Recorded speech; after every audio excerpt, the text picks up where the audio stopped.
Today, we're going to dig into an absolute classic of personal finance, The Richest Man in Babylon. Seriously, we're about to unpack thousands of years of wisdom and translate these ancient stories into a real actionable plan for your money right now. So let's get into it. You know, it's a question that feels so incredibly current, doesn't it? You work hard, you bring in a decent paycheck, but when you look at your bank account at the end of the month or the end of the year, it feels like you're just spinning your wheels. It's this super common frustration that feels like it belongs to our time, but it turns out it's not new at all. Yeah, let me introduce you to Bonzier and Kobe.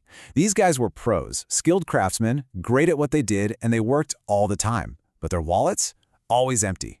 They'd look at all the incredible wealth flowing through Babylon and just feel stuck. They couldn't figure out why all their effort wasn't adding up to any real financial success. So, being smart guys, they went to the one person who clearly had it all figured out, Arkad.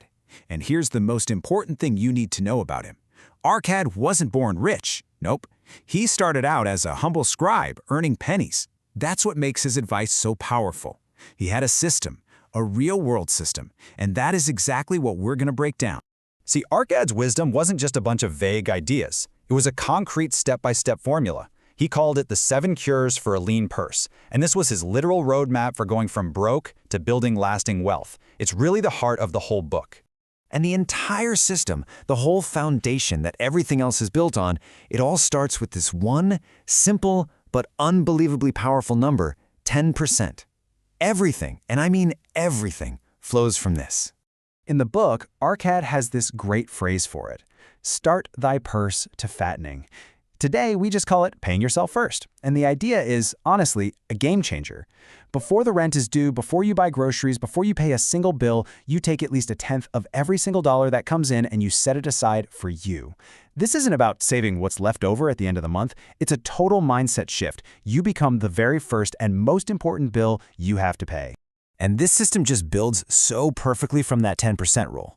So step 1, you save it. But just as important is step 2. You have to learn to live on the other 90%. This means you actually have to know where your money is going, a budget. Then comes the magic.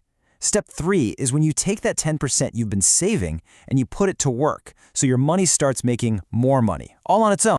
But look, knowing the steps is only half of it. You also have to get the mindset right. You have to understand why money seems to stick to some people and just run away from others. And that brings us to what Arkad called the 5 laws of gold. This really just lays out the 2 paths you can take with your money. Plain and simple. On one side, you have how wealth is actually built, through discipline, right? Saving systematically, getting advice from people who know what they're doing, and putting your money into things you actually understand. And on the other side, that's how money disappears. You chase those get-rich-quick schemes, listen to your buddy who has a sure thing, and try to force your money into crazy, impossible returns. The lesson is so clear. Wealth is built with wisdom, not with wishful thinking. Okay, these principles sound fantastic, right? But what if you're not starting at zero?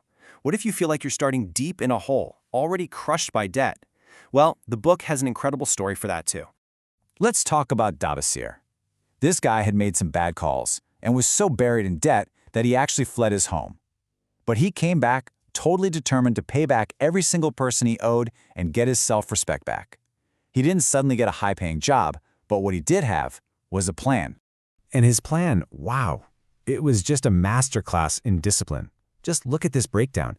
He figured out how to live on just 70% of what he earned. He took a full 20% and methodically paid down his debts. But here's the craziest part. Even while he was deep in debt, he still paid himself first. He kept saving that 10% for his own future. I mean, that's gutsy, but it was his clear path out. The lesson from Bonzier's story is just so powerful. It wasn't some lottery win or a big promotion that saved him. It was his own character, his sheer determination, and his refusal to give up on his plan. It just proves that getting out of debt is way more about discipline than it is about the size of your paycheck. All right, so we've heard these amazing stories about chariot builders and scribes in ancient Babylon, but the real power of this book is how perfectly these ancient rules apply to our modern lives, to our wallets today. Let's just do a direct translation here. When the book says, make your dwelling a profitable investment, what are we talking about? We're talking about building home equity instead of just throwing money away on rent. Ensure a future income, that's our 401k, our retirement savings. And increase thy ability to earn, That's just about investing in yourself, always learning, getting better at your job, maybe even starting that side hustle. The language is ancient, but the financial principles, they're absolutely timeless. So, if we boil all this ancient wisdom down, it really comes down to these 4 things. First, pay yourself first. Always. Make it a non-negotiable rule. Second, figure out how to live a great life on less than you make. Third, take that extra money and make it work for you through smart investing. And finally, always get good advice before you put your hard-earned money at risk. That's the whole game right there. You know, ultimately, the book's entire message can be summed up in this one quote. Building wealth is not passive. It's not like winning the lottery.